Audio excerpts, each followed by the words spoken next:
Hello everyone! I hope you are all having an incredible Monday as usual. It is almost Thanksgiving, so if you celebrate Thanksgiving, I hope you eat incredible food. This week, I think it's on Thursday, I believe. I'm not very good with like dates of holidays and stuff.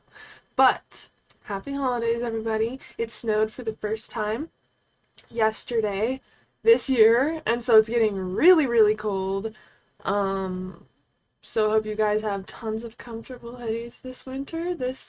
Today I'm wearing one of my hoodie, little hoodie blankets, blanket hoodies, whatever this is, and it is very nice and cozy, so I'm definitely ready for some sweater weather, which it's kind of always sweater weather to me, but still, it's definitely freezing outside now with the snow out there. So I hope all of you stay warm, eat lots of good food, and today we're going to be getting into astral projection. So maybe there's a little extra something you can add to your cozy seasonal practice is some extra tools or techniques for your dream work practices. I think when I really started practicing dream work was, like, winter feels very nostalgic to me for several reasons. But I think, like, that's when I really started to get obsessed with dreaming and out-of-body experiences and all of that was during, like, the snowy season. Obviously, like, years and years ago, but it still gives me that feeling, you know, and the days are shorter, and it feels like we kind of have more time to be in these spaces. So I'm really excited to chat with you guys today. Yes, Skip, hello, good to see you. I hope that you've been having a great time traveling. Ghost Wolf, what is up? Matthew, good to see you guys.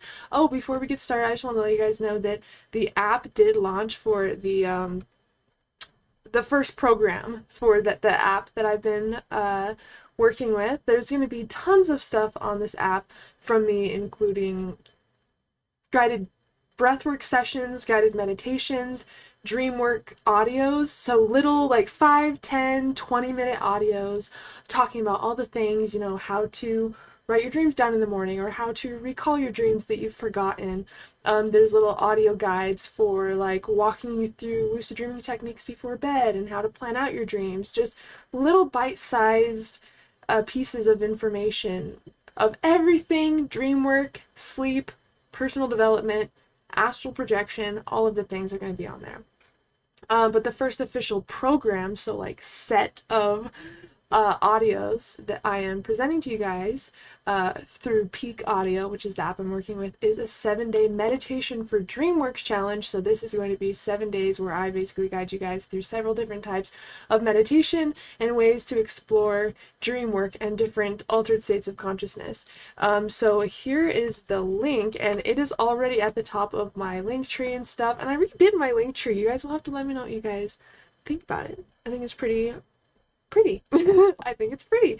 But here is the actual meditation challenge link. I think that Peak is only released for like iPhone users so far, but desktop is next, and then it's going to be going to Android. So yeah, the first program is going to be happening on December 12th. That's when it goes live.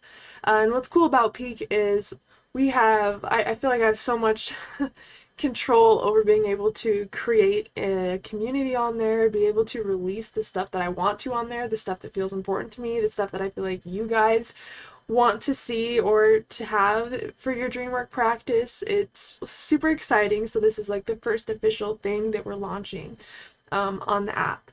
And I think there's only 10 creators on there total so far, so you will be able to explore other creators on there and what they're doing. There's only 10 of us so far, so I think that's super cool. It's a really cool small community that we're starting with, and the people at Peak are super cool, super fun to work with, so I have tons of stuff planned as far as what's coming out on the app, and also my sleep music. Some of you guys have been asking about when I'm going to be taking my sleep music off of YouTube, not off of YouTube, but when I'm going to be expanding it to other places. And my sleep music will be on the app, obviously not every single track, but my sleep music will be on the app. And what's cool about the app is I can upload like 6 hours, 11 hours. So I'm in the process of releasing my music to SoundCloud and Spotify and stuff like that too. That way you can also listen to the sleep music ad-free elsewhere. But those places only let me upload a couple hours long. So what's cool about Peak Audio is you guys will be able to have my full sleep music tracks on there, ad-free, like the full length of the tracks. And that's just one of the things, you know, that will be offered on there. And there's tons of cool perks and benefits to using the app, like discounts with working with me, or having access to private little Discord communities where we can stay connected, like programs and courses you can't find anywhere else. And so there's so much coolness coming from this app, and I'm very excited for this launch. So yeah, my first official program is this 7-day meditation for dreamwork challenge. And it happens December 12th. So I'm going to go ahead and pop that link in there one more time. And yeah, again, if you ever need to find that link, you can find that at the top of my link tree. Hello, Eric. How are you doing? I loved that drawing, by the way, that you drew of my dog, Juno. I'm telling you, I have like hundreds and hundreds of photos of him in my phone, and they inspire me to no end creatively because he's just adorable, and he's really helped me get the hang of drawing dogs more comfortably. Like animals are something that I feel like I've had a kind of a hard time drawing. And because I have so many pictures of Juno, I've been able to practice drawing him in different ways, in different moods, in different, obviously the pictures of him are at different angles, and so it really helps with dimension and, you know, just constantly being challenged. So yeah, I love what you drew of Juno. I'll have to show you some of mine. I think I've already showed you guys this one painting. This was a little bit ago. This was the first painting I've ever done of Juno, so it's a little bit like you can see where the lines are from the paint, because I was really drawing or like painting animals and like their fur and trying to capture highlights and stuff is kind of intimidating. So that was like my first experiment of at least trying. And I think it turned out pretty good. So yeah, I loved your drawing. Just wanted to tell you that first and foremost. Yeah, and I have some massive pumpkins that I'm supposed to paint. So maybe I'll try to like live stream that or something, or make a video out of it, because I have so many projects creatively that I'm supposed to get done. And, might as well just go live with you guys and hang out or something while I do that. Maybe I could paint Juno on a pumpkin. Maybe we could try that. I don't know. I'm kind of nervous to paint live, honestly. Because I feel like my process of painting and doing art is so like, you know, it's just a roller coaster. You learn so much about yourself through the process of like creation and stuff that like I'm not 100% used to doing that on like a live stream or something, because then I feel kind of like rushed, or like I can't mess up very much because it's going to be very boring to watch or something. I go through, yeah, this mental thing when I think about creating on a live stream or on a video, but maybe that's part of why I'm supposed to do it, so I can work with that discomfort a little bit. Will you play Sky Children of Light again soon? I'd be open to it. I played it for the Aurora concert release thing. I wasn't really sure what to do. I was a little bit confused. I have a friend that also likes that game, so he had me download it, and because we both listened to Aurora, and so yeah, we were testing it out. It's cool though. It's really pretty and cute and cool. I'm just not used to that game. I have no idea what I'm supposed to do. Okay. I haven't practiced again in a while, but I tried drawing my kitty once and it was okay-ish. Then I drew Goku a month or so back and it was good for me. Oh, that's so cool. Yeah. What was frustrating with drawing my own dog is like, he has so much, I see him every single day. He has so much soul and personality, and I know like exactly what he looks like. And so when my hands are having a hard time like portraying him how my mind sees him, like you can tell when it's like drawing someone's eyes. You can tell when it's their eyes and you can tell when it's not. Like the soul has a very specific quality, you know, in when replicating photos and stuff. There's this this spark in someone that you have to capture when painting or drawing someone that you know. Obviously, painting can be, and art in general can be expressed in several different ways. It doesn't have to be like realism, but for me, it's like, oh no, like this doesn't look like Juno yet. You know, I'd get frustrated, but I'm really happy with how I've improved. I've done a few paintings of him so far, so I'll keep practicing. What is up, Moon Spirit? How's it going, Dustin? What is up? All right, guys. So we are just all gathering together. So good to see you. Welcome in, everybody. We're going to be talking about different ways to astral project and exploring astral projection techniques. So I've kind of written out a thing to kind of break down a few from how this is all from how I see it. This is just my perspective from my practices, and I've kind of broke this down into four different ways that we can get into the out-of-body state, and then each of those four ways are broke down into like sub ways or like sub techniques. So we have a little bit to get over, but I think it will be very helpful for people who want to have more out-of-body experience techniques, want to know how diverse this practice can be, and to also show you guys that this can be accessed through several states. You don't have to try to like wake yourself up only during REM sleep when you're, you know, like in the middle of your sleeping cycle. That's not the only way to astral project or to work with these different states. So I wanted to give you guys like kind of a variety of ways that you can play with this state, and then have at it, you know, explore, experiment. If you watch or immerse yourself in more beautiful content, does that mean more beautiful dreams? I love that you said that, because yeah, in a way it does. Everything that we experience is basically captured by the subconscious mind, and it's stored inside of our brain. This is why just seeing a movie once or seeing a person once or whatever it may be, you can see that appear in your dreams. Or, you know, it doesn't just that split second where you just see a stranger's face, like it doesn't end there. Everything is actually being like stored. It's like a big camera constantly, that everything you hear, see, feel, experience is kind of all being stored somewhere, and that kind of shows in our dreams. And so if you want the content in your dreams to change, I always recommend trying to change the content that we absorb in waking life, and especially if you're trying to induce a specific type of dream, or maybe you want to have a dream of a specific location or something. You want to basically feed more of that content to your brain so it has more to create from. So let's say that you really want to dream of Hawaii, because who doesn't? And ever since I went there, that is one of the most beautiful places I've ever seen. So let's just say we're trying to get to Hawaii. Not only do we want to look up pictures, I would definitely recommend looking up like ambiences or like videos of just like the beach, or like walkthroughs of like nature, like putting you in the perspective that you're already in Hawaii. Like, how can you give your brain a lot more extra content around the place that you want to visit, and how can you engage with that, like with your senses in that visualization. Like before bed, for example, let's say that before bed you watch a video of Hawaii, just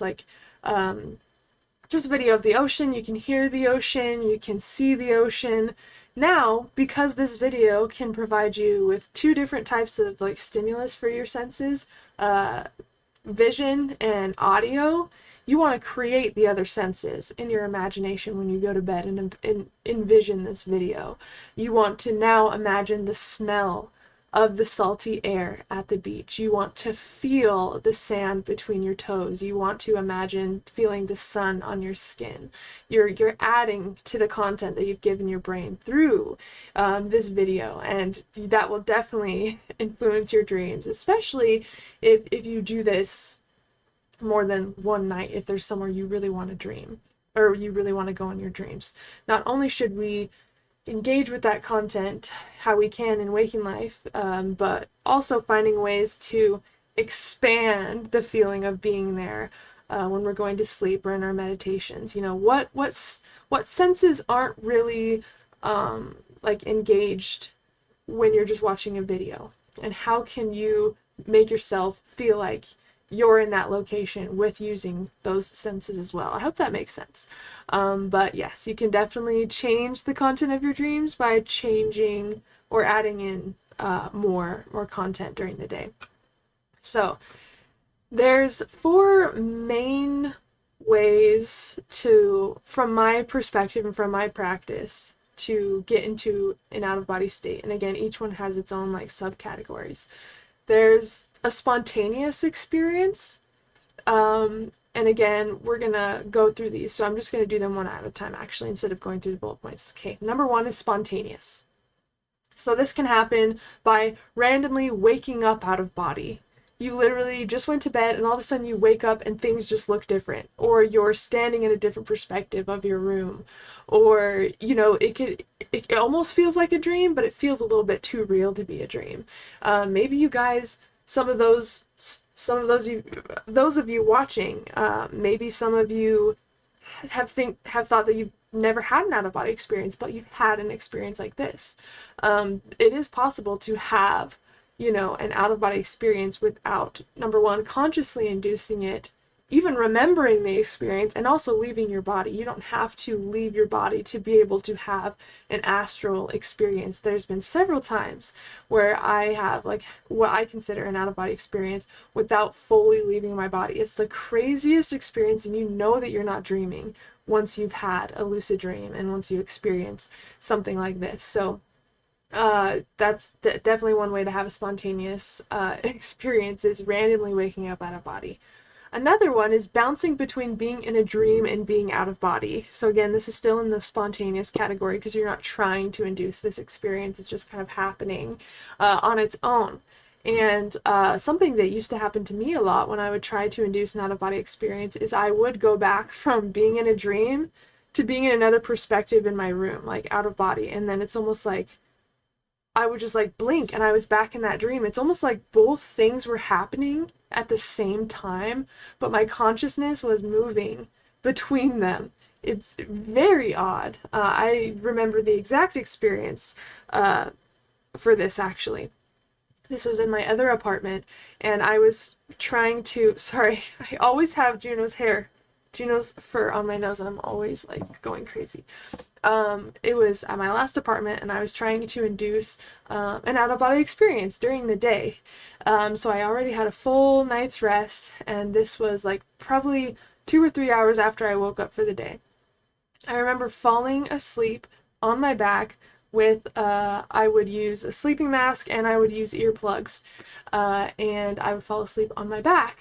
At least I would try. My main method back then was, to basically meditate myself into such a deep state on my back that I would dip in and out of sleep. And I don't normally sleep on my back, so I was almost guaranteed to wake up at some point if I like dipped into sleep when I was meditating on my back. So it was like a perfect way to astral project, because it's not like I'd wake up in the morning or whatever and be like, oh my gosh, I wasted that time I could have, because there's no way that I would go through a whole night sleeping on my back. So that's why I used this position for my techniques a lot, and I still do. But I remember I was dipping in and out of this dream, that I was just like outside my house, like packing up a moving truck or something. But then it would shift from that dream to me like buzzing in bed, like in my body. And obviously this is the vibrational state or sleep paralysis, and we enter sleep paralysis when we go into our REM sleep. And REM stands for rapid eye movement. This is the stage of sleep when we are dreaming, and so our body, as a protection mechanism, it paralyzes the physical body so we don't act out our dreams physically, punch someone, sleepwalk, all of those things. And so you can see this, maybe someone that does sleepwalk when they dream a lot maybe has a deficiency in the chemicals that paralyze the body, but that's basically how the body is protecting itself when we're dreaming, is sleep paralysis. And when we practice conscious dreaming and deep meditation and mind awake, body asleep, sometimes we can catch our body in that state of sleep, and that's exactly why we can experience that consciously, is because we are sleeping when that is happening. But sometimes it's just our body that is sleeping during sleep paralysis. Sometimes our mind can wake up and observe our body state in sleep. And sometimes this can feel very, very freaky if you've never experienced this before. And I'm going to give you guys something right now to either get out of sleep paralysis if it freaks you out, if you just don't want to experience it, if you just need to get to sleep, and then a way to actually deepen sleep paralysis, just in case you want an experience out of it, because it happens no matter what, 5 to 6 times every night, because it's a natural part of our REM sleep. It's a natural part of our sleeping cycle. But sometimes we don't want to experience it consciously, depending, again, on your reasoning. But if you ever want to stop sleep paralysis, now it can be difficult because during sleep paralysis you can't move, you can't speak, your muscles are paralyzed, and just that fear alone of not being able to move can sometimes send people into like a fearful experience with this. But one way to kind of combat this is to know that during sleep paralysis, the only 2 things that aren't paralyzed are your eyes, which is why you can kind of open your eyes during sleep paralysis, and your respiratory system. Like, you can still breathe during sleep paralysis, right? The body's always going to be able to breathe. And so you can actually use your diaphragm muscles to wake yourself up out of sleep paralysis. You can use those muscles to tell your body that you're actually awake, and that will be enough to kind of slowly wake you out of the experience. So you're going to make an elongated hissing sound. And when you do that, you can actually feel your belly, your diaphragm moving. It's kind of, you're losing air as you make this elongated hissing sound, and so your belly kind of tucks in, and that's enough to actually tell your body, oh, you're actually awake. Because again, when we're in sleep paralysis, the only reason our body goes into sleep paralysis is because it assumes that we're sleeping.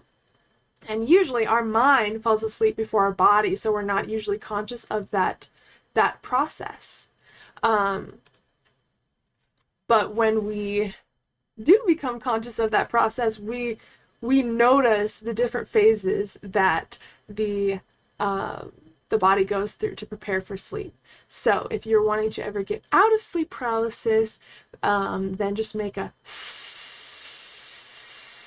sound, just a long hissing sound, and you will start to kind of feel the sensations of sleep paralysis subside. Now, if you're wanting to deepen sleep paralysis, then what I would recommend doing is, if you're trying to create a lucid dream out of it, immerse yourself in imagination and all of your senses as much as you can. Again, just like we were talking about, don't only use audio and visual, your visual senses, but also use sense of touch. Imagine smell, imagine taste. Really try to immerse yourself in an imaginatory state, because when we are in this vibrating state, sleep paralysis consciously, we kind of have the option to create an experience or to go to sleep.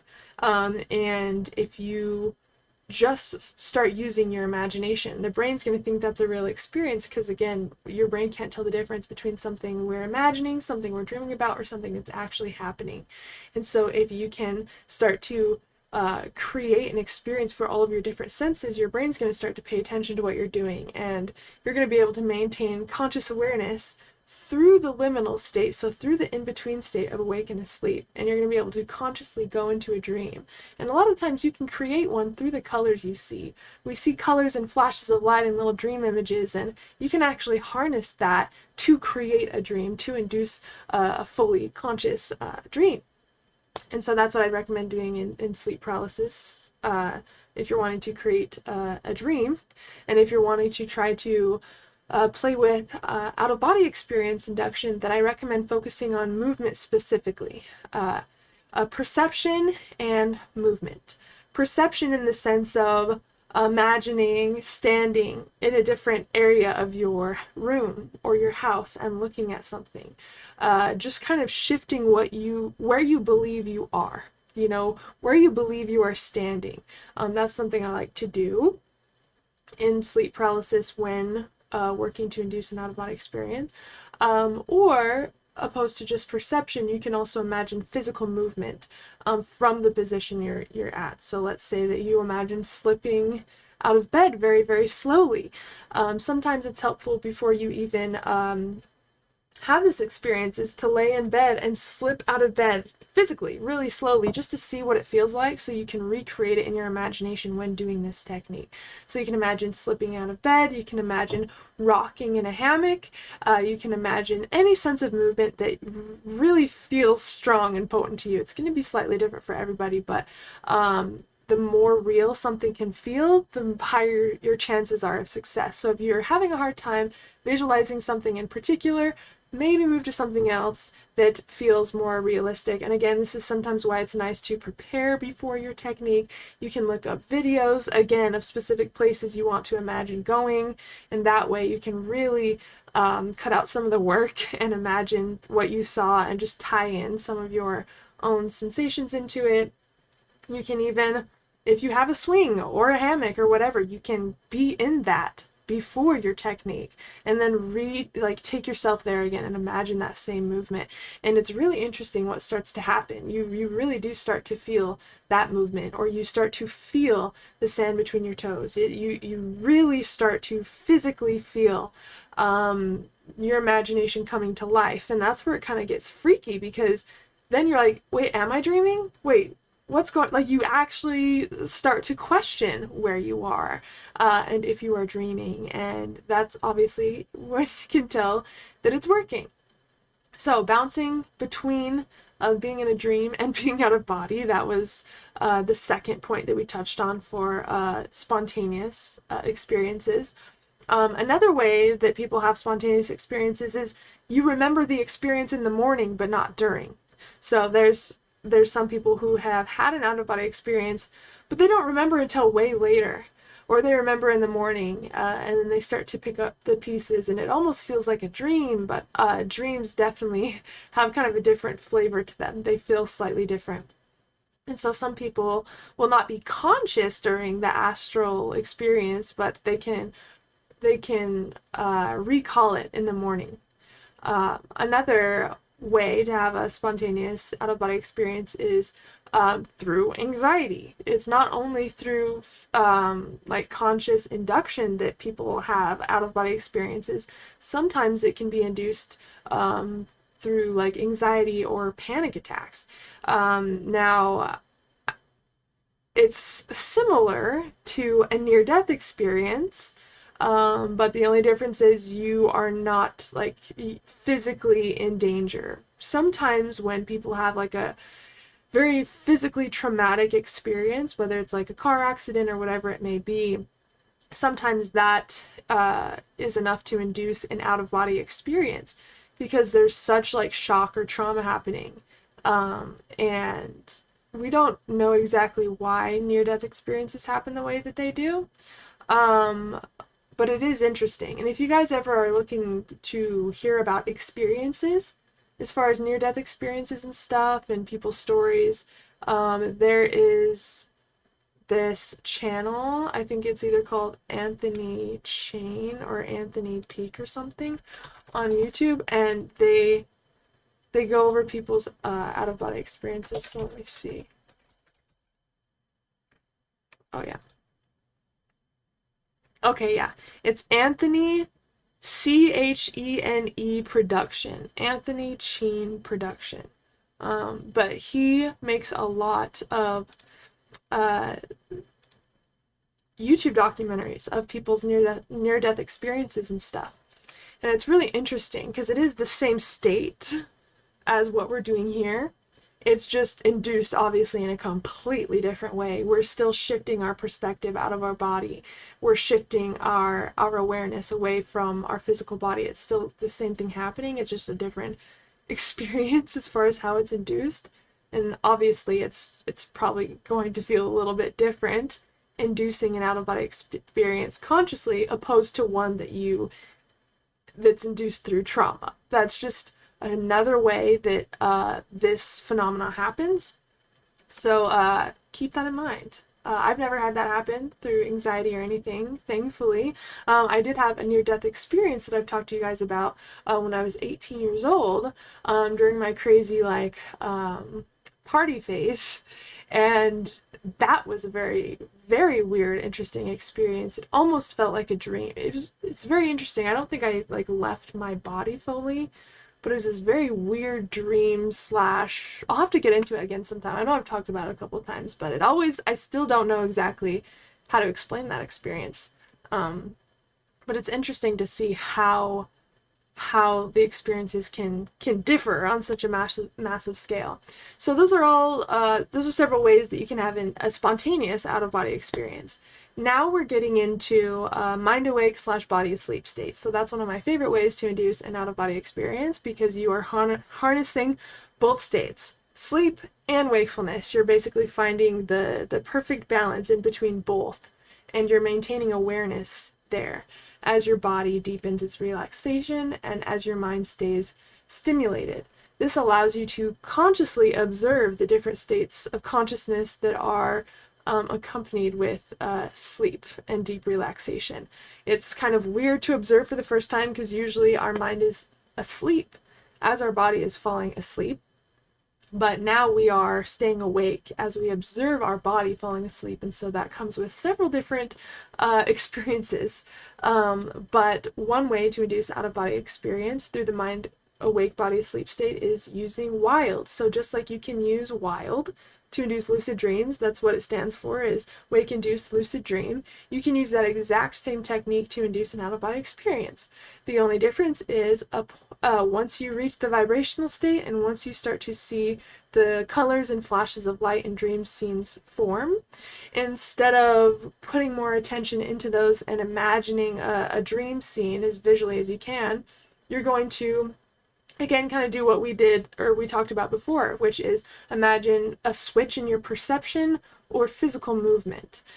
So once you reach the vibrational state, if your goal is a lucid dream, create a dream world and walk yourself through it and try your best to make it feel like you're actually there. Use all of your senses, what you can see, what you can hear, what you can feel, who's with you, where are you going, what's the weather like, what are you wearing. You really want to get very specific if you're trying to create a lucid dream. You really want to totally get lost in that imagination. If you are wanting to induce an out-of-body experience from the point of the vibrational state or sleep paralysis, you want to either imagine a switch in your perception. So you're not going to imagine you're laying in bed. Maybe you imagine you're standing at the right-hand corner of your room looking at your bed. Maybe you're imagining that you're standing by the sink in your bathroom. Whatever you do, you just want to imagine that you're somewhere else perceiving something different. And eventually that's going to kind of trick your brain to actually thinking that that's where you are. And sometimes that is enough, just switching your perception and your imagination. Sometimes that is enough for you almost to like wake up, like it literally you open your astral eyes and you're in that different area. Like, I don't know how to explain it, but that's just one of the ways that I practice out-of-body experiences from switching my perception. And this is a great practice in meditation too, or before bed, or in the liminal state. Anytime you want to practice this, you can. Just choose a target in your house, so a point of perspective. So again, like I know I use my office for this example a lot, but my bedroom is literally right there through that bedroom. Let's say that I'm like meditating in there, or that's where I'm going to be inducing my experience. Before my experience, maybe I come over here and I sit in this area and I just look around. I'm now scanning the environment. I'm allowing my subconscious to really soak in like what it feels like to be sitting here. Because when I'm laying over there, I'm going to be imagining that I'm sitting here, that I'm looking here. And eventually, it's going to feel weird in meditation. Like, you're going to have these moments where you actually feel like you're sitting over here.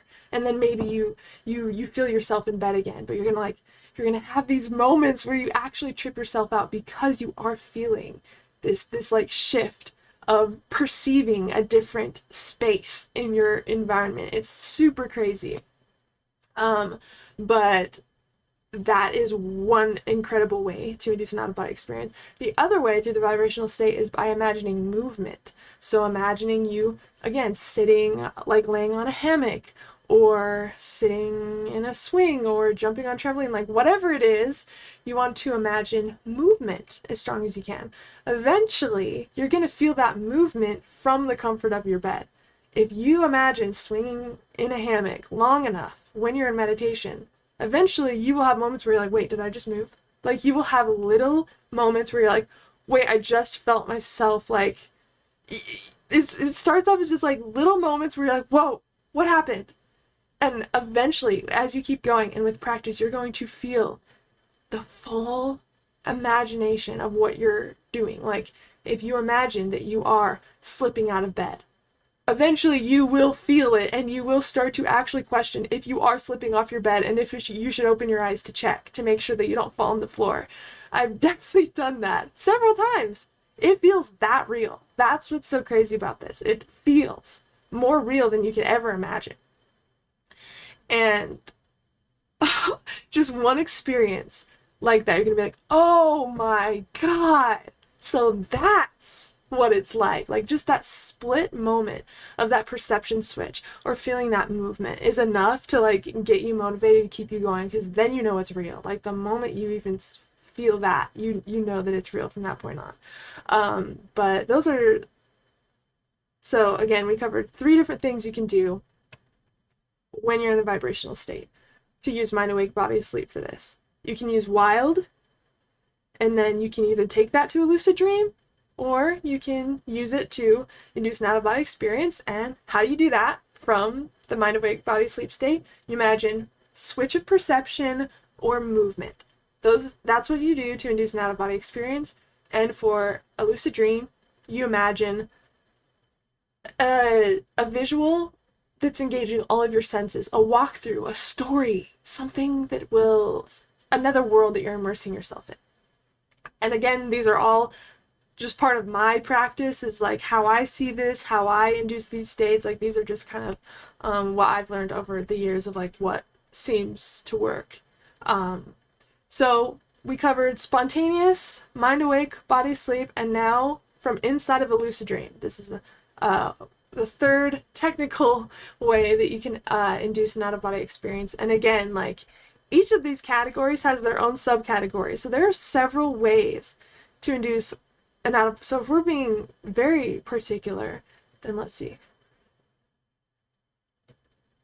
We're going almost over 20 techniques here. We're going over like 17 different ways to induce one of these states if you look at each of these little categories. So that's super cool. So feel free to, you don't have to follow anyone's path with this. Like you could create your own techniques and really just do what you want. These are just, and really what these techniques are doing are just like helping you explore parts of your mind in different ways that maybe you haven't engaged with before in that way, you know? So these are just like rough foundations for your exploration. But the third way is from inside of a lucid dream. So one way to do this is consciously focusing on the physical body and physical environment from inside of the lucid dream. So once you realize that you are dreaming, obviously you kind of have control over what you do from that point on. And most people will just kind of carry on with the lucid dream. But you can induce an out-of-body experience from the lucid dream instead if you want to play with that. And the way to do that, well, one of the ways, we're going to talk about 3 different ways here, but one of the ways is to visualize, just like tune into what your physical body is doing. Obviously your physical body is laying in bed and you have blankets on, or you're laying on a pillow, or whatever it is, and eventually you can feel all of those things while you're inside of the lucid dream. This is called dual body awareness, where you are aware of multiple versions of yourself at the same time, like your dreaming body and your physical body. You can feel both of those at the same time. One of my ways that I feel this a lot is I will be in my lucid dream walking around, doing whatever, and I will feel vibrations. So I feel sleep paralysis, but I'm inside of the dream. And I feel like we all kind of experiment, or oh my goodness. I've done this so many times today. I'm so sorry, guys. I literally, maybe it was the cup of coffee earlier, but many of us have experienced this in different ways, I feel, because have you ever had a dream where you like try to punch someone and like you can't punch? You can't fight back, you can't defend yourself. Or you're trying to run away from someone and it literally feels like you're running through peanut butter or like really heavy sand. And you're like, in my dreams, it would always happen when I was like challenged or something. Like someone's like, I bet you can't do this. And it's like, oh yeah, duh, of course I can. And then like I lose all my ability in the dream. I can't fight back. I can't run. I can't jump. I can't even make sense of my own thoughts. And this is because your awareness is kind of playing in two realms. It's like paying attention to what's happening in the physical, where you're like in a deep rest, and then you're also like very active and like trying to engage with your critical thinking, and you're going along with the story in your dream at the same time. And so some sensations and things merge over, you know. Another way to explain this mergence thing is like sometimes you can hear a TV that's playing in your physical environment. You can hear it in your dream. And so, yeah, these realities cross over a lot. And sometimes that's through sound, like that, like hearing the TV or whatever in your dreams. Sometimes that's visual. This is how those REMI lucid dream masks work, is they flash red lights in the mask that you can see in your dreams. Like you can see the red light shining into your dream, and that's supposed to help you realize when you're dreaming. So visually, the states can also cross over, the dream state and the physical state. And also like physically what you feel, you can engage in both states at the same time. And so that's kind of how you can use that state for exploring the out-of-body state, is because you are able to engage with both realities at the same time. And usually I feel like dual body awareness kind of happens spontaneously, but I have noticed that there are definitely ways to induce it. And one of the ways is just to tune in to what your physical body is doing. See if you can feel the pillow on your face as you're sleeping in bed. See if you can feel the blanket. Sometimes I can hear my fan that I have in my room. Sometimes I can hear that in the dream. And so there's little crossovers from these states that you can anchor to induce completely different states from the state that you're in. Once you start to tune into like the physical body and your physical environment, really now it's just about shifting your awareness, your perception to that state. It's kind of like when you're in an out-of-body experience and you keep kind of shifting to a dream state and kind of back and forth. You're basically doing the exact same thing, but starting from the dream state. So that is one way to induce an out-of-body experience from inside of the lucid dream. One way is just to use mantras or affirmations to help you shift out of your body. Sometimes that is enough from the lucid dream state, because one big way to request things within the lucid state, or to shift states, or to manifest something, is to speak out loud through, with will, intention, belief, and using affirmations or your words to kind of call out to the inner mind of the dream. And I've noticed that allows a lot of different things to happen. So you can use mantras or affirmations to shift into an out-of-body state from a lucid dream. And I would recommend planning your affirmations out before you get into your experience. So I would get familiar with the affirmations you want to use, because sometimes it's hard to access that part of our memory from the lucid state. This is also why I recommend creating a dream planning journal to have next to your bed, because it's not always easy to remember our plan that we want to carry out within these states. So I find that a dream planning journal is something that's kind of handy, that you can go over your plan every night before bed, kind of go through, how this experience is going to go once you get lucid. And then once you've accomplished that plan, cross it out and create a new one on the next page. So mantras and affirmations are also a great way, except I find that they're best accompanied with something else, some sort of action, opposed to just the intention. I have found helps the dream get things moving. Willing yourself to wake up from the dream to in bed during sleep paralysis. That's another way you can induce an out-of-body experience from the lucid dream. This is one, usually I do the first one and the third one. So consciously focusing on the physical body and physical environment from inside of the lucid dream. And the third one is willing yourself to wake up from the dream to in bed during sleep paralysis. Those are my two to use. And once you know that you're dreaming, once you are consciously in REM sleep, you know that you are dreaming inside of the dream. You sometimes, and it's same with how we wake ourselves up from nightmares. We can almost will ourselves to wake up. We can tell ourselves to wake up, and sometimes that happens in a state of fear within our dreams. We can kind of just basically intend for ourselves to wake up. That's how all of my lucid dreams started when I was young. Like I'm telling you, my first lucid nightmare was probably 6 or 7, and yeah, that's how I always woke myself up, is I would just tell myself to wake up over and over. And now we're kind of doing the same thing, except we don't want ourselves to wake up, but we almost want to shift back consciously into the physical without disrupting the body.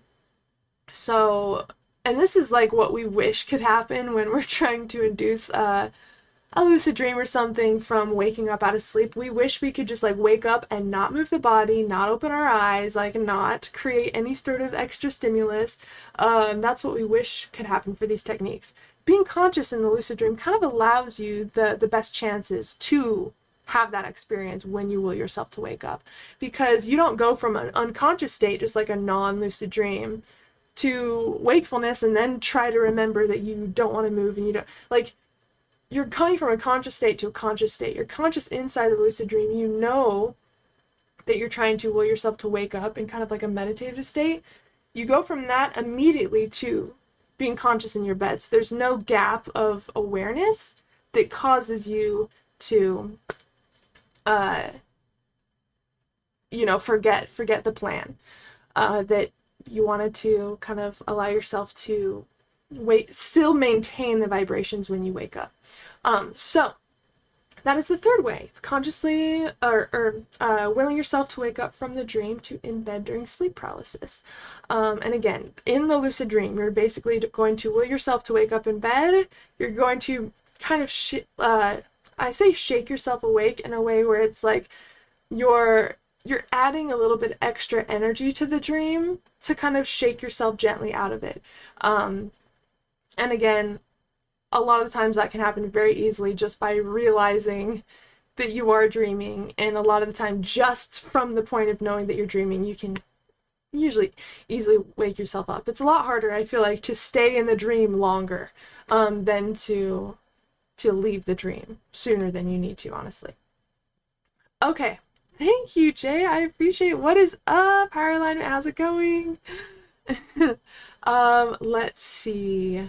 Okay, so the fourth kind of way that you can induce an out-of-body state is from dipping in and out of sleep during a nap. This is one of my favorite ways to play with all sorts of dream states. All sorts. I also have been practicing like sleep yoga, so maintaining conscious awareness outside of just like REM sleep, but carrying it into deeper states like deep sleep as well. And naps are such a brilliant time to play with altered states of consciousness, because going through a nap, you go through so many different levels of awareness, and with practicing mind awake, body asleep, you're able to kind of anchor a little bit of that consciousness just so you can observe what's happening and what the physical body goes through.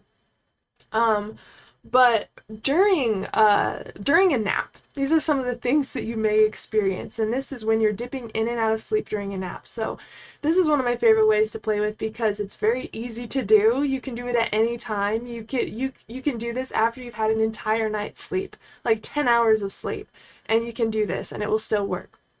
So this is kind of what I shifted to. Instead of like waking up at 4 a.m., throughout the week to practice, I started kind of playing with naps more. And what I've noticed from dipping in and out of sleep during a nap is you may experience dream chaining. So you're able to go from dream to dream to dream. It's really interesting what naps do to our consciousness, because dreams are more vivid.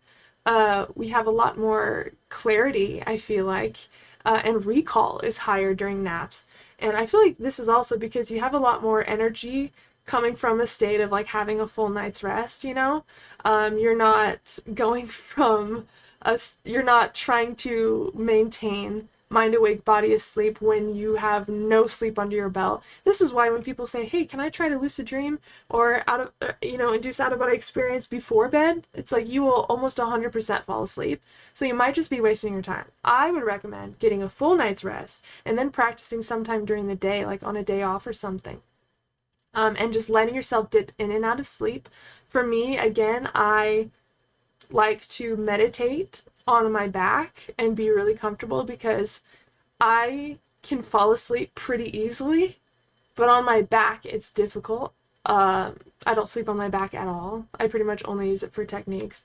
I guess like in the morning, you know, once you like kind of roll over and you're kind of like, I guess like in the morning sometimes when I'm like waking up I can like rest and kind of sleep on my back, but yeah, it's usually something I just reserve for my techniques. So what I recommend doing is either going to sleep for a nap during the day and just like laying in whatever position you want and just setting your alarm for like 60 to 90 minutes, and then laying on your back once the alarm goes off. That way you've primed your brain, you've relaxed your mind, you've already allowed yourself to explore that sleep state, so that now you can just maintain that relaxation once your alarm goes off. So you can either do that and just take a normal sleep for like 90 minutes and then, you know, wake up on your back. Or when you go to take the nap, you can go on your back just as soon as you start and close your eyes and relax yourself and allow yourself to enter a deep state.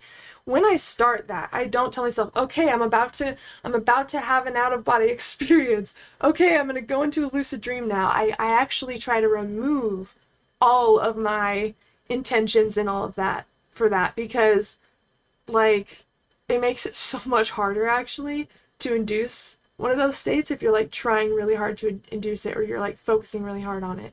So I actually just set my alarm for like an hour to an hour and a half and not think about anything, just like be able to focus on feeling rested and relaxed. Like I'll just do that.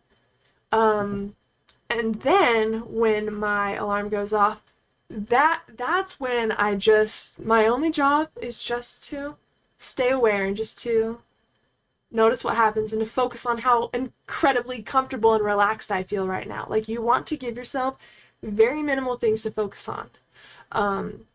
And you want to take off as much stress as you can when you're trying to induce an experience, especially just from because our brains are going from like being stimulated and active during the day to now like obsessing over trying to create an experience, and that alone is going to sabotage the experience, because even if you feel slight tingling, your brain's going to be like, oh my god, it's happening, and it's going to go away, and you're going to be laying there, I promise you, all day. You will, if you get like too excited or you're trying too hard to have that experience. So I recommend as soon as you go to practice liminal dreaming or you go to meditate or whatever, just focus on how amazing you feel. Just focus on how incredibly relaxed you feel, how heavy your body is becoming, how good the temperature feels in the room, how supportive the pillow is that you're using. Those should be the only thoughts that you're having as soon as you lay down, because your only thing is to try to get you to feel relaxed. That's like, because without that relaxed state, you're not going anywhere. And so I try to remove any other intentions besides just enjoying the time that I have to have this moment for myself. Like so many of us don't even have the time to meditate or to paint and just to like sit and read. Like it's so beautiful that we have this time carved out for ourselves. And so really you're just sitting in like gratitude and really soaking up the moment of relaxation. That helps me get to the state, those deeper states, way faster. So once I'm there, or once I kind of fall asleep and then I wake up, whether that's I naturally wake up after like 5-10 minutes from a nap, or whether I wake up after an hour from an alarm that I set, doesn't matter. As long as you fall asleep and you wake up, you're probably in the right state for it. Like you can probably, just maintain awareness from that point on and be able to get to the right state. As long as you can fall asleep and you can wake back up and feel relaxed and stay aware, that's basically your only job. So, and the cool thing with liminal dreaming is, like, you don't really have to do anything. Your body is going to continue to get more and more relaxed as long as you stay aware and you just allow your body to go through that natural process. You will be able to reach deeper states, and there's just little cues that you're almost there. So I'm going to give you kind of an idea of what you may experience from, like, going from a nap to, like, in the liminal state, or like in the vibrational state. So once you wake up from your nap, again, I just recommend closing your eyes and relaxing your entire body, focusing on how good your entire body feels. At this point, one of the main things I experience first is heaviness all over my body, and it starts to, like, multiply. And once it really starts to become noticeable, I know that my body is, like, getting really relaxed, because it doesn't just feel like a little bit of heaviness. Like, I'm telling you, there's some times where it literally feels like someone's pushing down my body, because I, like, feel like I'm sinking into the bed. I feel like I'm being pulled in the bed like a magnet. Like, you will feel that amount of heaviness at a point, and that's when you realize, like, oh, okay, I'm probably in a lot deeper state physically than I think that I'm in. It's just because we're aware that we don't think we're asleep, right? But you can't go off if your mind's awake, if you're actually asleep or not, right? We can't go off that when we're doing this practice. We have to follow other cues, because you may just think you're awake and the experience isn't working, and then all of a sudden you enter a dream consciously and you're like, oh, okay, I guess I was there. I just felt like I was awake. That can definitely happen, especially the better you get at, like, maintaining liminal dreaming and stuff. You will notice that you can maintain your awareness for much longer than usual. But yeah, I just maintain awareness. If I see colors and dream scenes and stuff, I just kind of allow them to pass by like clouds. It's like I'm looking at the sky, and every thought, every color, every dream scene, every flash of light is just a little cloud that is moving by. I don't have to judge the clouds. I don't have to obsess over a specific cloud. I allow them to all coexist as I am just kind of being aware of the overall picture, of the overall sky that I see with my eyes closed. Eventually, you will see colors build.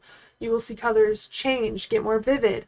Maybe you get random ideas or random thoughts that, like, you don't even think you thought of. It was just like some random idea. Like, these are pieces of your subconscious now coming into the conscious mind, because now the states are starting to merge. That's one reason why we forget our dreams as soon as we wake up. It's because we wake up too fast. We stimulate our brain with our phone and our to-do list, and so that part of our brain is kind of shut off from the conscious mind, right? But if we can wake up slowly, there's this period where we can experience both states at the same time. We can experience our subconscious mind and our conscious mind, and there's a point in the middle where they are connected, and they are kind of using information and content from each other. We can also experience that during this deeper state as well. The random ideas and dream scenes and stuff you see, that's what your dreams are made out of, is all of that content. So you're actually seeing this content be kind of processed in a way. And you're kind of like seeing the paint before the canvas is actually finished, and the fully painted canvas is your dream. Right now you're just seeing all the colors that are going to be used for the dream that is about to happen. That's kind of what these liminal colors and experiences are. It's like the potential of what your dream can be, or all the pieces that are used to create your dreams. And so it's really cool just to observe that, because you really get to observe what isn't always directly in the conscious mind. Sometimes there's emotions that you didn't even know were there. Sometimes you get a random idea of how to problem solve something that you haven't been able to problem solve. Maybe your tea kettle isn't working correctly, and you haven't known how to fix it. But all of a sudden, as you're just meditating in this liminal state, all of a sudden, the idea, you understand something to try to fix your tea kettle. Like, this is the state we're working in, is like the state of your ideas, your creativity, your potential, your emotions, your imagination. That's what the liminal state is. There's so much activity that happens in the liminal state. It's one of my favorite states to play with, actually, because there's so much content there. But after you start to feel the heaviness, after you start to see the visions kind of get brighter and more colorful. That's one of my biggest signs, is that something's really moving, is when the colors in the vision start to kind of change. I start to feel kind of tingling on my like fingertips and on my toes and stuff.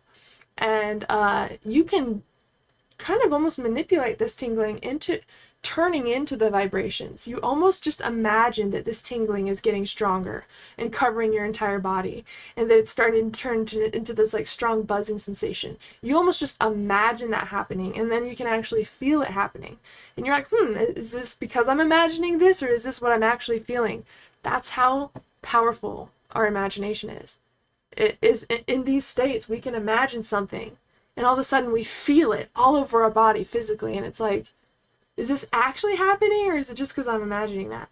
That's how powerful your intention is, and your visualization, your imagination, your creativity. So use that in these states to amplify sensations that you're feeling.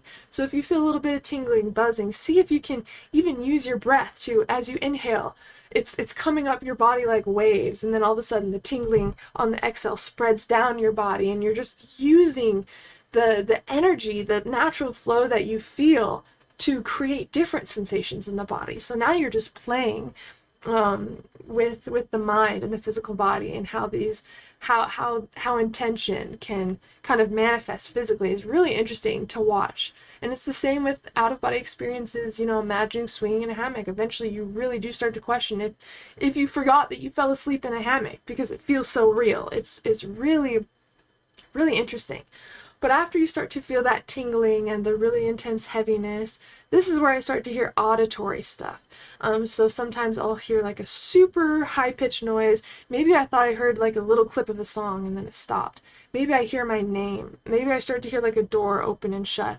Maybe I hear a dog bark and I don't have a dog. Like, it can start to be just like weird stuff, like stuff that catches you totally off guard, But really, you just want to stay observing in this state without alerting the body that you're awake.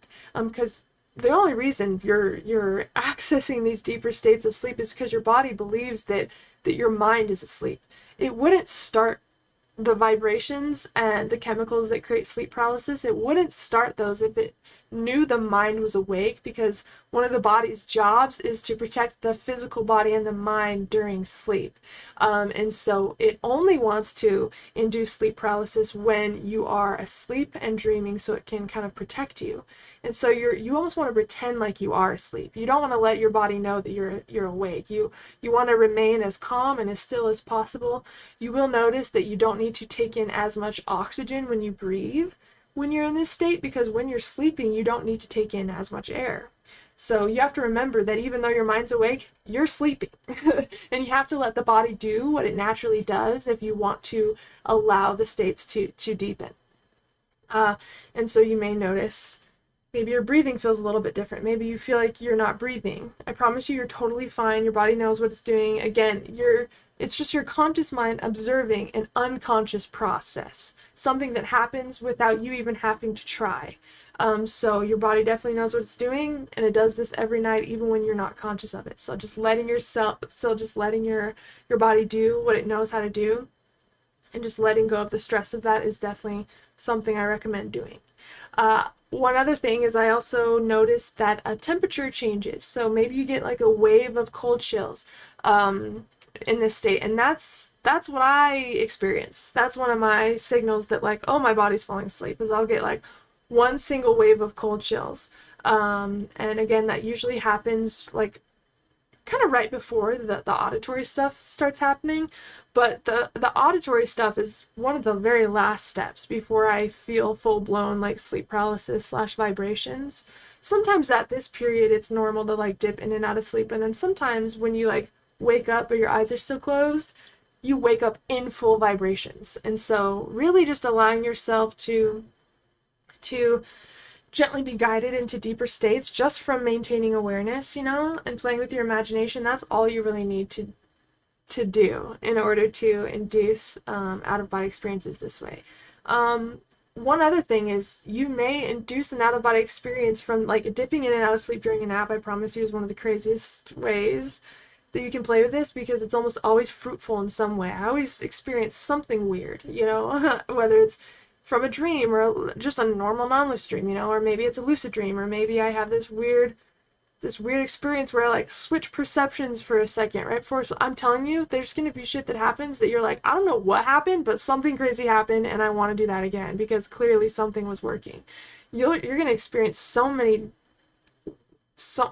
gonna experience that in so many different ways during this state, like using naps for this state. So I would just kind of play around with it and see what happens, but just know that as long as you can allow your body to kind of go through the motions without like interrupting the processes, that's really kind of all it's about. But I will tell you that, yeah, when you induce an out-of-body experience this way, it may be short-lived at first because it's such a shocking experience, because it's so vivid and real.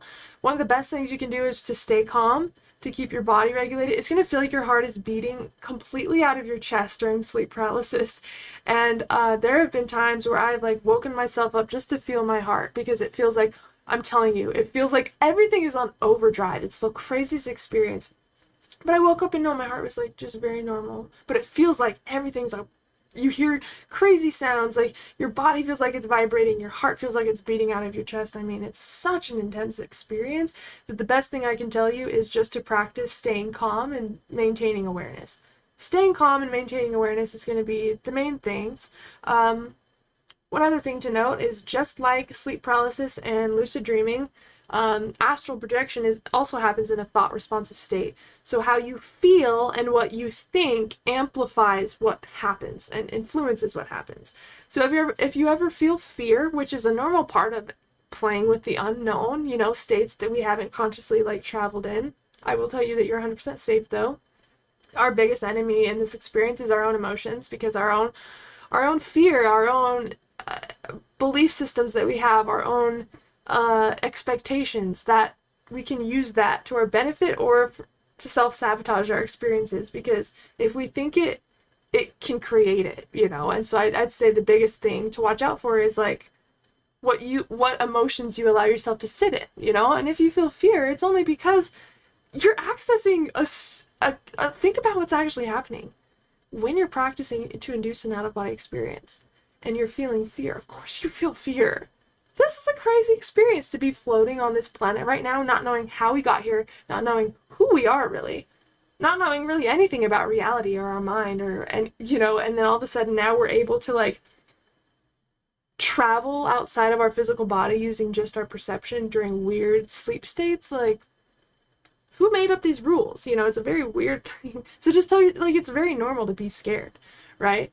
But the emotion of fear, like any emotion we have in these experiences, it's kind of sending a signal to the dream to kind of create more of that. And I mean, if you want to face like different parts of the unknown or parts of your own mind, this would be a great practice to, like, same thing with lucid dreams. You can create an experience in a lucid dream to meet different parts of yourself. Like, you can induce a lucid dream with your shadow and induce a conscious nightmare so that you can work with it and heal parts of yourself through it. You can totally also do that with out-of-body experiences if you want to play with how emotions manifest within the experience. But that's all that it is your own mind being projected to you onto a screen. And so another thing that I'd recommend is finding ways to play around with that. Finding ways to play around with the emotion of gratitude or excitement or love, and see how your experiences can change based on what you allow yourself to think and what you allow yourself to feel. And I'd say that's a great thing to keep in mind for our physical experiences as well. So much of our experience is amplified by the thoughts we allow ourselves to think and the feelings we allow ourselves to feel. And so I think there's lots of things to learn from these states that we can apply to like our waking lives. But yeah, those are some things to keep in mind, to practice maintaining awareness, to allow yourself to play with different emotions to create different experiences. And what was the last one for Oh, and just to allow your body to go through this natural process that it goes through during sleep. Usually a big thing that stops people in these experiences or that creates extra fear is just like not being able to control what the physical body's going through, you know, the vibrations, some of the sounds we're hearing. So just know that it's a natural part of the process, that everything that you notice your body doing during this state is something it goes through anyways, every single night, and REM sleep happens 4 to 5 times every single night. So you're going into sleep paralysis. Your body is going through that whole process without you noticing 4 to 5 times a night anyways. So it's sleep and dreams and consciousness really does teach us so much about ourselves, because we have so many different sides to ourselves and our experiences that we are so not familiar with. And so these experiences are really, really interesting, whether it's to teach you about yourself, the reality that we're living in, how we want our life to go, what we want to explore in our lives. I mean, there's something in there for everybody, but I just recommend that you kind of play around with it and yeah, see what how it can serve you. So let's see. Okay, so the last couple points on number 4, which is dipping in and out of sleep during naps. Again, we can go from dream to dream, back to back. That's called dream chaining. We can have moments of feeling vibrations while we're asleep or dreaming, and that's called dual body awareness.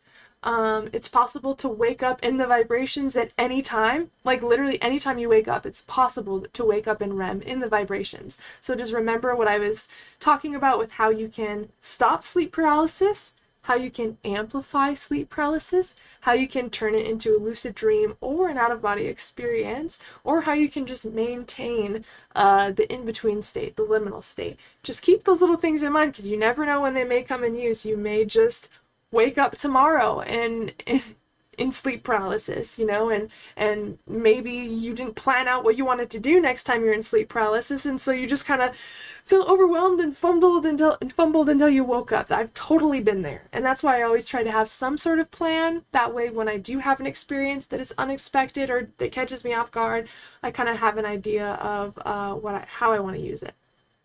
Okay, so let's see. Yeah, so those are the main points. So really quick, I'm going to go through everything we talked about. So there's 4 main categories for inducing out-of-body experiences. Number 1 is spontaneous, and this looks like randomly waking up out of body, bouncing between being in a dream and being out of body. You remember the experience in the morning, but not during. And during an episode of anxiety, your perception may switch out of your body. Those are different ways that we can have spontaneous out-of-body experiences. These are the ways that we can access it through mind-awake, body-asleep, which is also called the liminal state. Using it by using wild, so the wild lucid dreaming technique, you can use that to induce an out-of-body experience.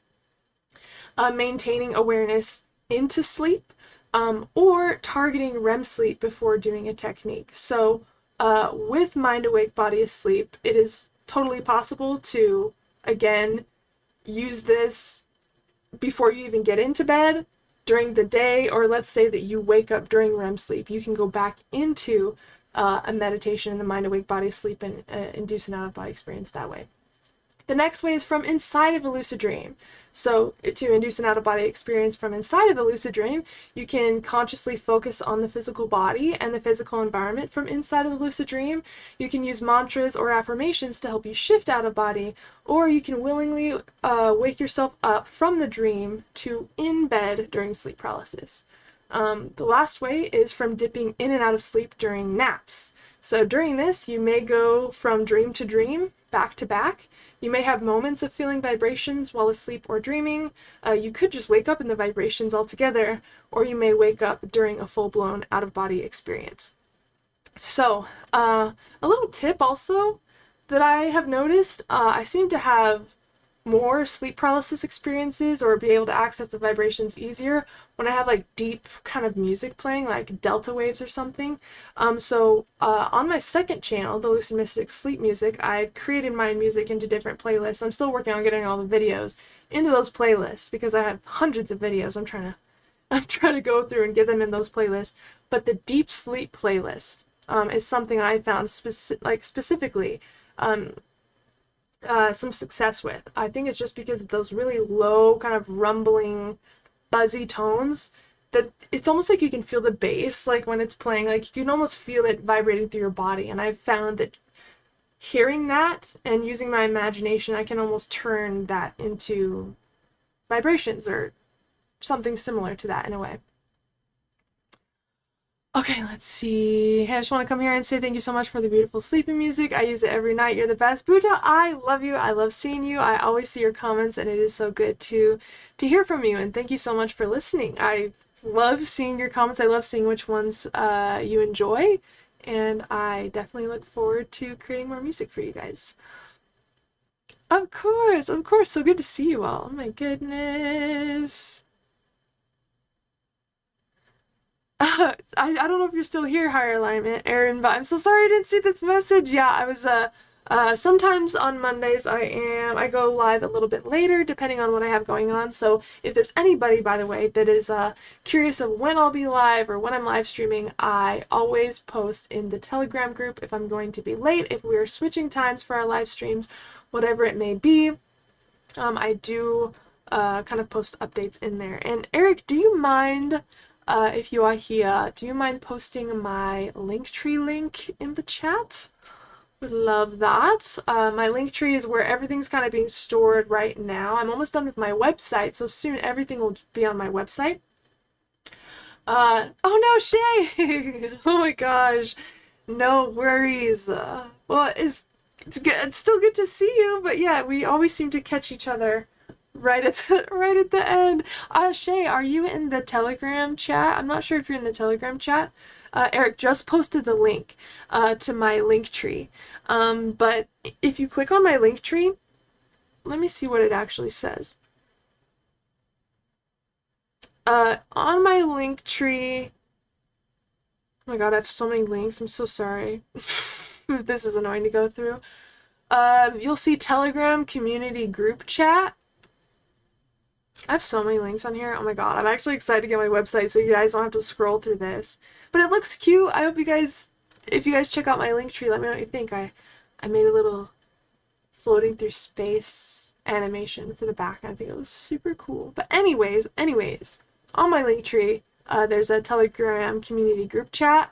That's where I'm active outside of the live streams. So that's where you'll be able to ask questions. That's where all of us kind of chat, share things with each other, and that's where I also post like updated times and stuff for the stream. But it's usually between 5 to 7 p.m. Mondays. Yeah, it's kind of like Discord. It's I don't really use WhatsApp or anything, so I can't really compare it to that. But yeah, it's like a little an app where you can be in like community groups and chat. You can post pictures in there. You can do voice messages and just like stay connected with people. So that's where I have most, like if you do group coaching with me or anything, a lot of the times I'll make us like a Telegram community chat where we can check up with each other and help celebrate each other, help support each other. Like mostly all of the community chats that I do right now are through Telegram. But what's interesting, Shay, is I am creating a Discord community right now through the app that I'm working with. So we will have more action in the Discord as well soon. I do actually have a community Discord now for members. But no one really uses it. And also, my members are split up between Patreon and YouTube members. So I'm trying to figure out how to do that. I actually want to hear from you guys. Do you guys, if you were to support a creator, would you rather support them through subscribing to a membership on a YouTube channel, or would you rather become a Patreon and actually like subscribe to them on Patreon, so separate from YouTube? Because I have both right now, and they have like the same perks and benefits, but I'm like, is it really that efficient to have two different, maybe I should just focus on one. And the reason why I have both is because I want to be able to create videos that aren't necessarily allowed on YouTube as well. You know, YouTube's kind of like weird with how I talk about things. I have to like watch what I say a lot of the time. Patreon, I could just do whatever I want, and I can upload whatever types of videos to you guys, regardless of what topics we talk about and stuff. And so that's why I started using Patreon. But what sucks is, like on Patreon, I can't really do live streams. It's like this super messed up software. And so I have to go live on YouTube anyways, unlist the video so it's private, and then post the link in Patreon so I can do my members only lives. It's very sporadic, okay? It's very messed up. Yeah. I'd rather through YouTube since it's not separate, but YouTube takes... Yeah, I definitely have... Obviously the financial thing isn't, like, that's... whatever. But you are right, like, it's more complicated that with YouTube, but I don't really, care too much about that. I want to be able to, like, connect you guys a lot easier without it feeling super spread out. And I want to be able to like upload content to you guys in a way where it's easy to access, it's consistent. So I'll have to think about that. Oh yeah, I haven't streamed on Twitch forever. Like it's been like 2 years probably. So I'm gonna have to figure that out because I want to simplify memberships because with my podcast also I want to release exclusive videos to members that have like extra stuff outside of just the one I upload to YouTube. So I want several different types of extra content for members. But yeah, it's complicated if I'm trying to do it on YouTube and Patreon. Like I just want it all in one place. So I'm gonna figure that out and let you guys know what I do and what's easiest. Oh, Linefall, that's crazy. Yeah, some people have them spontaneously and they don't even know. And so it's interesting too, just to look at how different states are, like the experiences we can get from different states of consciousness, because dreaming in itself is a spectrum. There's several different types of dreams that we can have in different states of consciousness. It's not just black or white. It's an absolute spectrum.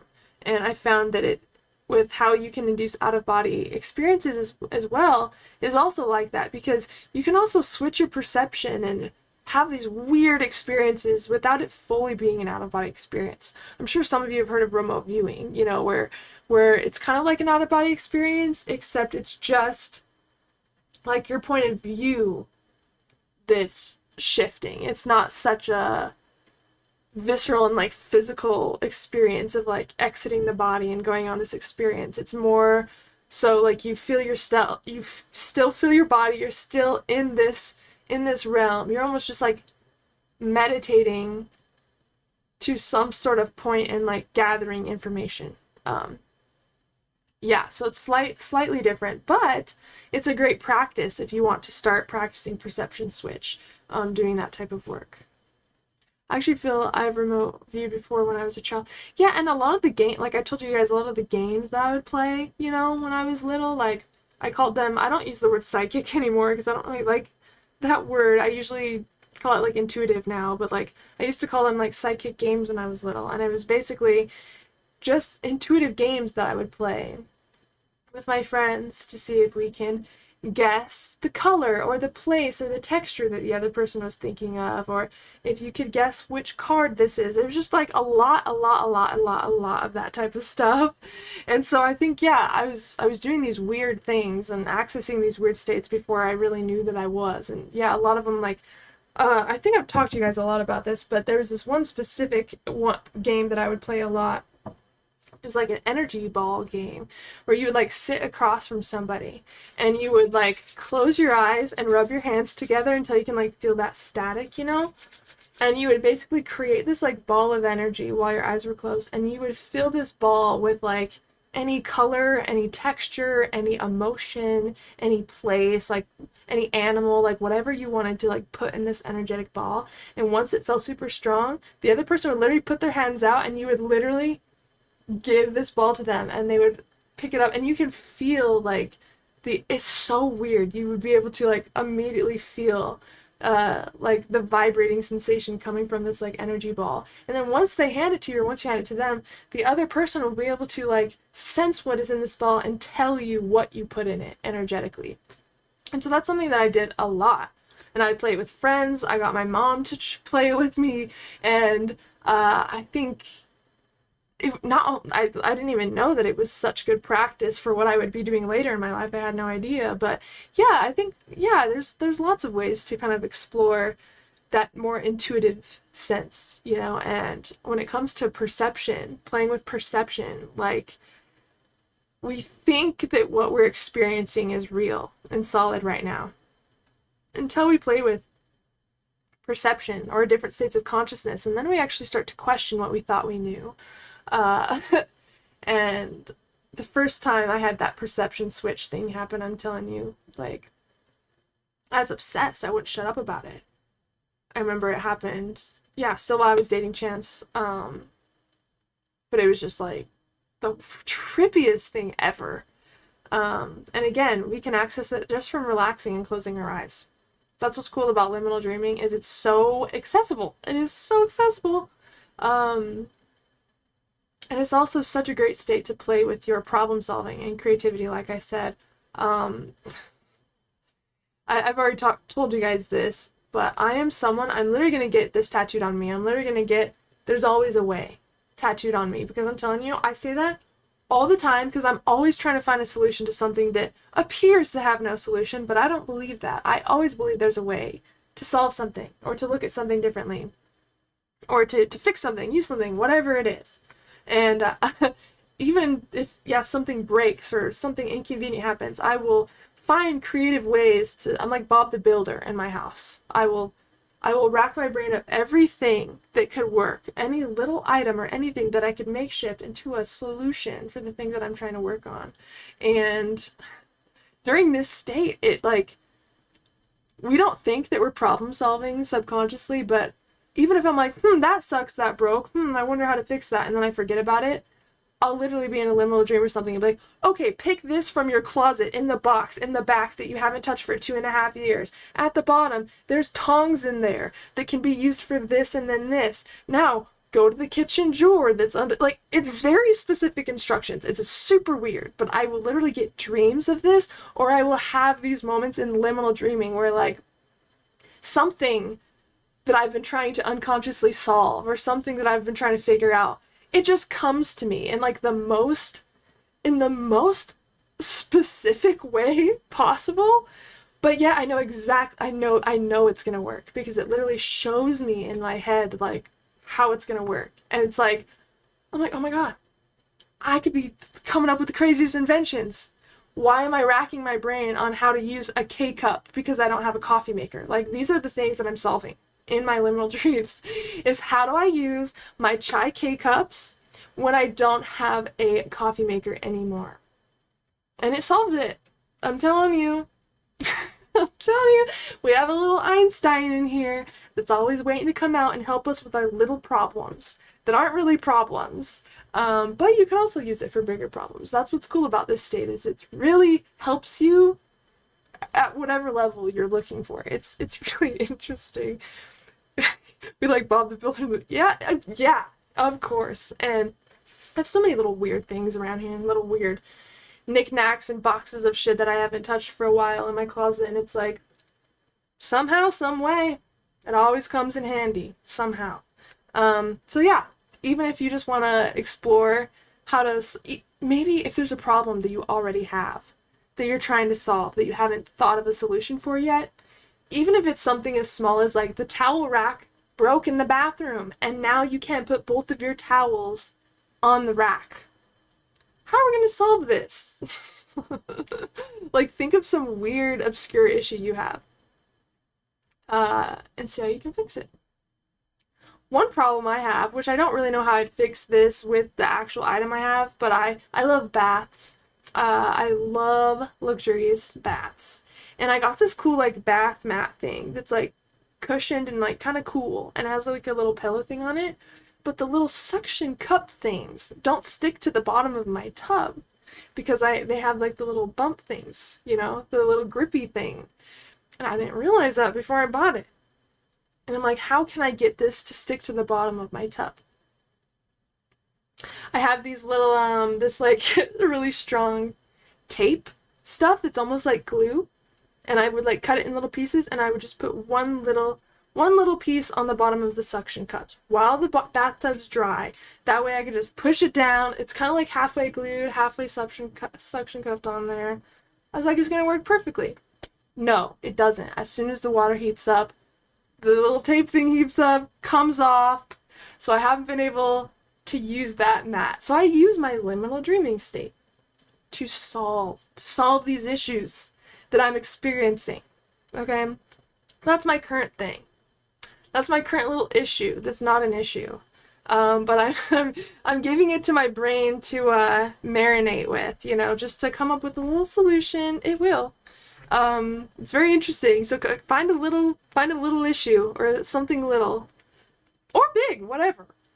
Fuck it, you know, whatever. let's find something that we need solved and just give it to your brain to kind of play with, and then watch it come to you. It's so insane, especially during the liminal state. Like, dreams are also super helpful for that, but I'm telling you, the liminal state. Oh my gosh, I remember you live streaming 7 Days to Die. Medusa, you've been around here forever then. Because I haven't streamed 7 Days to Die, oh my god, for what? Like 2 years? And I have been wanting to play that game again. Because, you know, I have a lot of friends that play 7 Days to Die, and who's not trying to get a group of cool friends to survive an apocalypse with? I mean, come on.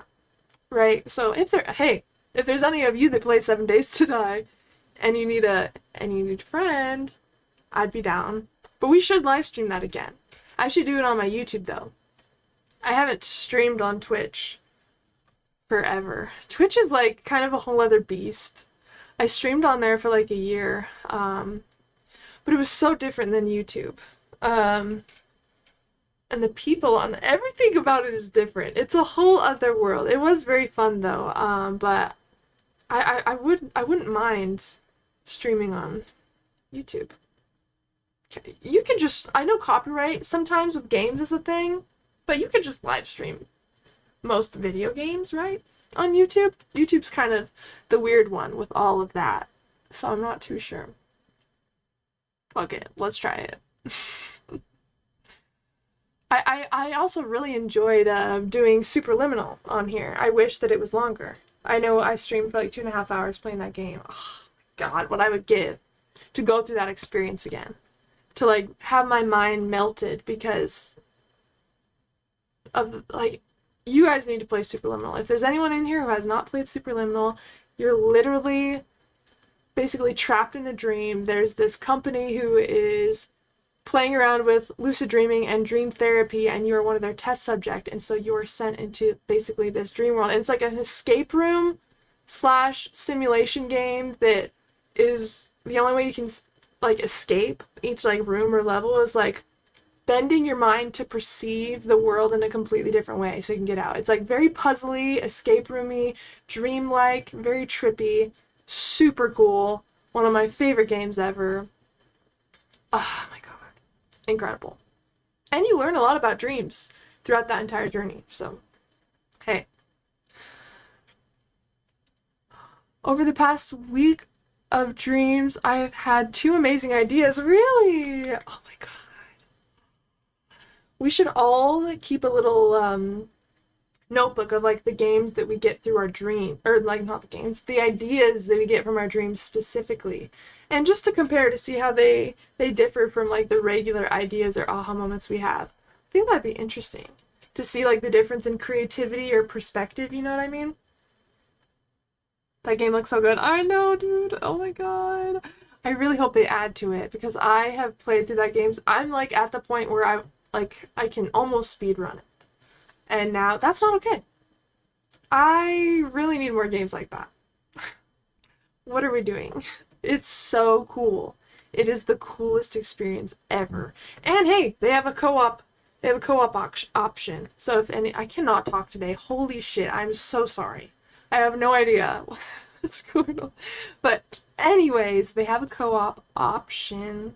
So if I have any, gamer friends in here who wants to jam games, I've been playing a ton of Mario Kart, actually. Mario Kart 8, yeah. I've been grinding. Gotta get my points up, okay? I need that genius in me to come out in my dreams. I haven't dreamed in almost a month, though. Ever since I had my first ever seizure. Oh my gosh, Shay. I'm so sorry. Are you okay? I'm so sorry that I didn't see that either. Oh my god. I hate that I read your message below that and the other one and not that one. I'm so sorry. How are you feeling lately? Was it just induced, like, randomly? Like, did it just happen randomly, or is there something that you think might have induced it? I hope that you're feeling better, Shay. And I'm sure that you will dream again. I think it's just maybe, like, kind of a shock to your brain to go through something like that, a new experience like that. Maybe it just needs a moment to reset or something. I lost my pool tech job, had a seizure around me while driving, got in an accident. Oh my god. Oh my god. I'm just glad that you're okay. Of course, like, losing the right to drive is, like, not fun at all and dumb. But I'm so glad that you're okay. Like, I'm so glad that you're okay. That is so scary. Sending you all the love in the world, Shay, to protect you. Oh my gosh. Thank you for spending time with us here and hanging out today. It's so good to see you. I'm so glad you're okay. Yeah, that is scary. Okay, and also, guys, YouTube has this thing now on live streams where some of you guys may be getting an ad. There is a way for me, I think there is a way for me to turn it off so it doesn't happen midstream, but I always have all my ads for my live streams turned off. Like, it gives you an option to, like, have ads just, like, roll throughout the live streams, but I usually have them all turned off. And then when my live stream becomes a normal video, that's when I will put, like, an ad before the video starts, like, so there should be, like, no ads. You did get the ad? Okay, so it is happening. Okay, so I wanted to just leave it how it was as soon as I open YouTube this time, just to see what changes they made, because it looks different in here. How long were the ads? Was it just like a 30-second ad, Eric? Because I wish they could just do, like, pop-up ads, like the little banner ones underneath the video that doesn't actually disrupt the video. But these live streams are not about filling them up with ads, so I have literally specified to let me put one in myself only at the very start of the stream once it becomes a video after it's already published. I was able to skip after 5 seconds. Okay, that's not too bad. Okay, cool. I was just curious. Thanks for letting me know. I'm like, I don't know what's going on here. Okay, so this was a super cool topic today. I really appreciate you guys hanging out with me and listening. I would love to hear your favorite way that you practice inducing out-of-body experiences, or just how you like to play with liminal dreaming. Really, playing with consciousness has been obviously a big topic pretty much literally forever on the channel. It's kind of like the whole point. But specifically the past few months, it's been like playing around with different states we can access through different techniques. So I hope 5 seconds of ads isn't a turn. It really is. At least it's not like Hulu. Which Hulu's ads, I swear to God, if you guys have Hulu, it's like 3 minutes every, like, 20 minutes.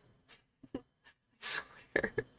Okay, yeah, this is the first time it showed me that it was adding mid-roll ads in my stream, so thanks for letting me know what it looks like on your end, because I have no idea. Okay, keep in mind, again, guys, I'm not sure if this challenge doesn't work for you if you don't have an iPhone. I have no idea. Again, this is my first program on the app for Peak Audio. But all that you need to sign up is just your email.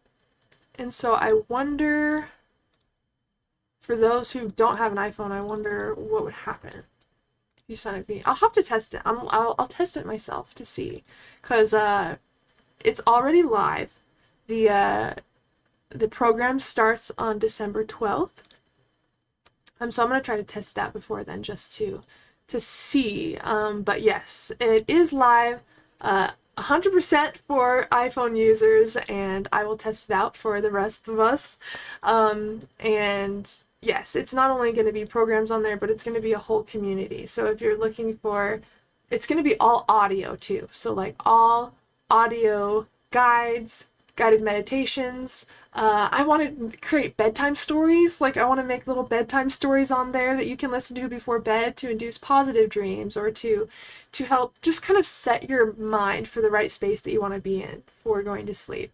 So it's really cool. We'll be able to do a lot of cool stuff on there. So yeah, it will be not just like programs and stuff. You can choose which programs you want to enroll into, but you can also just like subscribe or like be a community member for my channel, which is where all my stuff's going to be. So yeah, I'm very excited for that. I'll have to check. I've already created a handful of content on there, but I'm not sure if it's on there along with the challenge, or if this challenge is the very first thing that's being released on mine. I don't have an iPhone, so I literally can't look. But I'm gonna check after the live stream. That way I for sure 100% know what's going on with it. What app's on iPhone? So it's for the app that I'm gonna be on. It's called Peak Audio. I have a 7-day program that's being released on the 12th that everyone can start signing up for now. And desktop is coming for Peak Audio, and then Android. So those are in the works. I just didn't know if people who aren't iPhone users can also sign up for this program. So I was going to try after this live stream, because I don't have an iPhone. So I'm going to try to sign up and see what happens. That way I 100% know all of the little things that are working and aren't, and I can let you guys know. But yeah, it's up and going. I'm very excited. And I'll be able to start building some cool content and a cool community over there. So yes, it's going to be awesome. But I love you guys so much. Thanks so much for hanging out. And hey, if you would like some nightly lucid dreaming and out-of-body experience binaural beat sleep music so you can sleep soundly and dream deeply, make sure to check out my second channel, the Lucid Mystic Sleep Music, where you can have nightly tracks released just for you. And definitely let me know what you think, because I always want to try innovating and expanding what I do and elevating what I do. So yeah, I'd love to hear your feedback.